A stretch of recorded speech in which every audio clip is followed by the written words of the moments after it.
Troisième sommet Afrique et Amérique du Sud à Malabo, les chefs d'État se séparent déterminés à s'affranchir de la dépendance à l'égard des puissances occidentales. 23e Festival panafricain du cinéma de Ouagadougou, le collier de Makoko du réalisateur gabonais Henri-Joseph Koumba en compétition cette année. Procès des trafiquants d'enfants pygmées de Mivoul, les 9 accusés condamnés à des peines de prison de 14 ans. Mesdames, Messieurs, bonsoir et vous êtes bien sûr les bienvenus à notre première et principale édition d'information de la soirée sur votre chaîne. Ouagadougou, capitale du cinéma africain, la 23e édition du FESPACO s'est ouverte aujourd'hui dans la capitale du Burkina Faso. Cette année, 101 films sont en compétition, parmi lesquels le collier de Makoko du réalisateur gabonais Henri-Joseph Koumba. Sur place à Ouaga, Nick Joseph Fouba et Honorine Tsingui. La 23e édition du Festival panafricain du cinéma et de la télévision de Ouagadougou, le pays des hommes intègres, a pour thème le cinéma africain et politique publique en Afrique. Le Gabon, notre pays, est l'invité d'honneur car il vient de célébrer en 2012 ses 50 ans de cinéma. Dès le début des indépendances africaines, les Gabonais tenaient déjà la caméra et réalisaient des films. Je pense que c'est un film qui traite de thèmes d'actualité et d'avenir. Lorsqu'on parle de la biodiversité, lorsqu'on parle du métissage, lorsqu'on parle de la renaissance culturelle, lorsqu'on parle de la mondialisation, c'est franchement des thèmes d'avenir. Simplement, mon style, c'est que je travaille en général très détendu. Je tends beaucoup plus vers la comédie que vers l'emphase, vers la tragédie, vers le drame. Ce n'est peut-être pas le style qui convient dans les festivals, mais bon, en tout cas, c'est comme ça que je sens mon sujet et j'aime bien parce que je pense un peu, comme disait Molière en son temps, c'est en riant qu'on corrige les mœurs. Les films gabonais sont en compétition et aujourd'hui, les autorités compétentes et les grosses pointures de cinéma dans notre pays pensent qu'il faut accompagner les jeunes producteurs et réalisateurs. Sincèrement, c'est un événement. Ça fait peut-être plus de 20 ans que je viens ici au FESPACO. C'est la première fois que le Gabon est ici en force, représenté au plus haut niveau, avec la plus haute instance du pays, avec le ministre de tutelle, avec une forte délégation qui comprend aussi bien les anciens que les jeunes, parce qu'il y a aujourd'hui... ne soyons pas l'arbre qui cache la forêt, il y a des jeunes qui font des choses et il fallait bien que dans le cadre des 50 ans, que le public ouagalais, que tout le monde puisse voir ce qui se fait aujourd'hui au Gabon. On ne dira pas, pourquoi ne pas le dire, c'est un laboratoire à ciel ouvert et je pense que c'est vraiment un événement pour nous. La rencontre professionnelle de cette grande fête culturelle permettra aux sommités du cinéma africain de mener des réflexions autour du thème central, dont l'importance n'est plus à démontrer.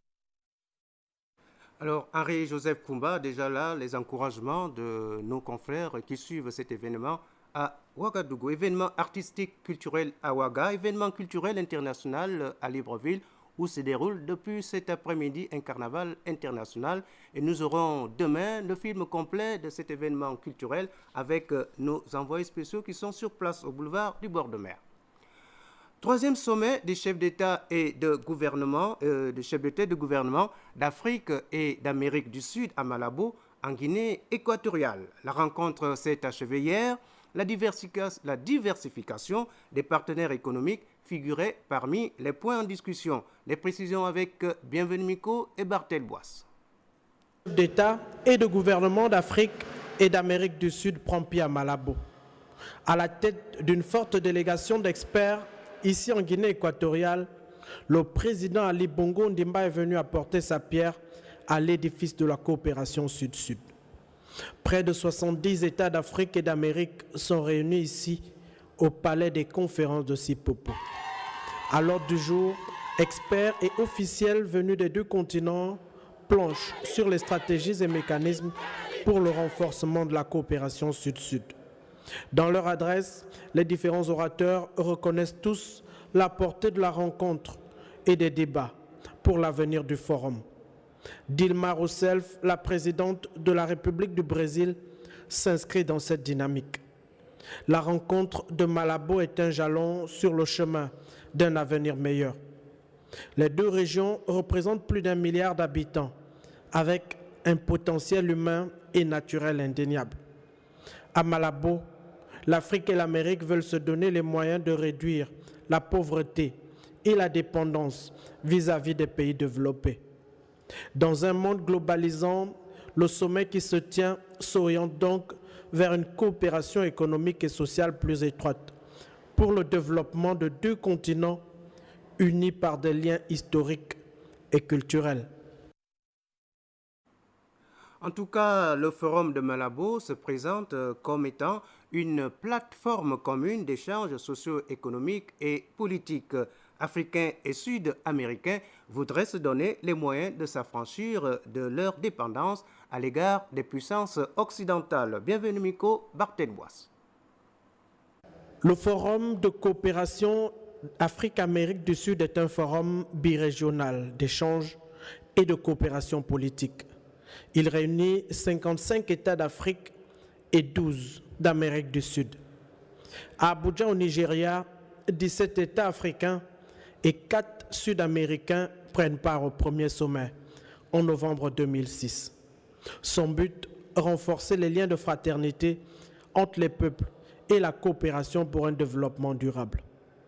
Libérées du joug colonial au 19e et 20e siècle, les deux régions, bien que potentiellement riches, affichent leur détermination à unir leurs forces pour s'affranchir de la dépendance des puissances occidentales. Le Forum de Lazare constitue certainement une opportunité historique de créer un front uni pour la réalisation d'un développement socio-économique concret. Le 26 septembre 2005, à Port-Lamar, sur l'île vénézuélienne de Margarita, le deuxième sommet des chefs d'État et de gouvernement des deux continents permet de franchir une nouvelle étape vers cette ambition commune de développement avec la construction d'un partenariat véritable. Depuis le premier sommet, les échanges commerciaux sont passés de 6 à 36 milliards de dollars entre les deux régions. Les assises de Malabo permettent donc d'intensifier la coopération, mais aussi d'adopter des stratégies pour traduire en réalisation concrète la vision de ce patrimoine commun au profit des populations dans les domaines économiques, politiques et sociaux. Procès des trafiquants d'enfants pygmées Baka de Toumassi, village situé à quelques kilomètres de Mivoul dans la province du Wellington.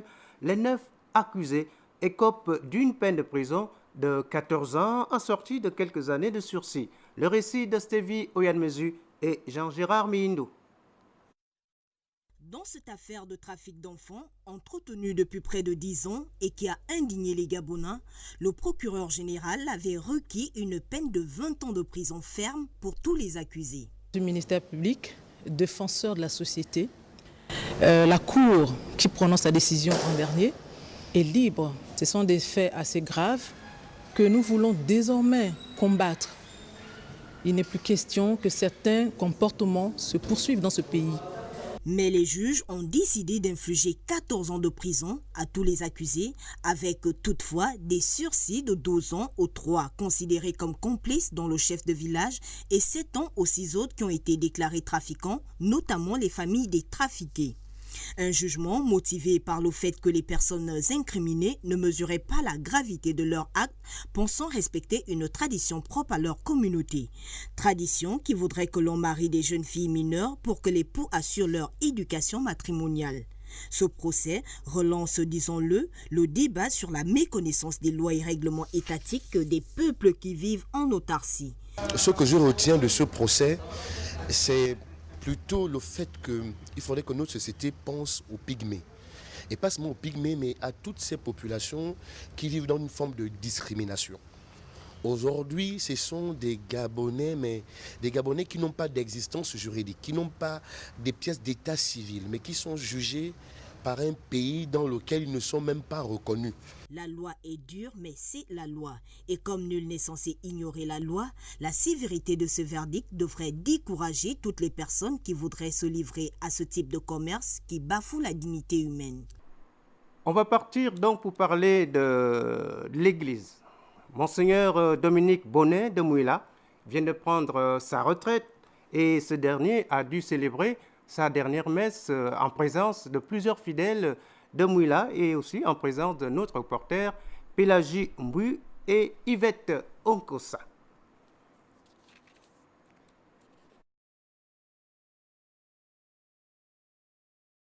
Avec ces reportages. Alors, nous allons donc demander à nos techniciens si on peut poursuivre, et étant donné que nous avons quelques problèmes. Alors, tous ces éléments, nous aurons à les présenter peut-être demain. Et si la technique est prête, on va revenir sur le reportage. Là ont élevé leur voix vers le Seigneur pour cette messe dédiée à Monseigneur Dominique Bonnet, qui a imploré la grâce de Dieu Tout-Puissant pendant des années pour ses chrétiens. Nous sommes invités à redécouvrir le chemin de la foi pour mettre en lumière de façon toujours plus évidente la joie et l'enthousiasme de notre rencontre avec le Christ Jésus. Trop de baptisés parmi nous se préoccupent avant tout de leur réussite sociale, professionnelle, culturelle, politique, oubliant de nourrir leur engagement de chrétiens par une foi alimentée jour après jour. Et pour matérialiser cet amour, la communauté chrétienne de Fougamou lui a offert des présents et a dit ces quelques mots. Merci aujourd'hui, vous consacrez encore un temps à venir nous donner les conseils. Les conseils, j'allais dire de sages, mais qui serait plus sage que vous, puisque vous êtes ici dans ce diocèse, le premier à l'avoir dirigé, le premier à avoir lui donné. Monseigneur Dominique Bonnet, pour sa part, a invité les populations de cette localité de redécouvrir et de se rapprocher du Seigneur Jésus-Christ afin que leur cœur brûle d'amour. Voilà comment s'achève ce journal. Il était coordonné par Alain Christian Ogoula. À 23h, Paulin Afou. Et moi, je retrouve demain à 20h. Bonne soirée à tous. Au revoir.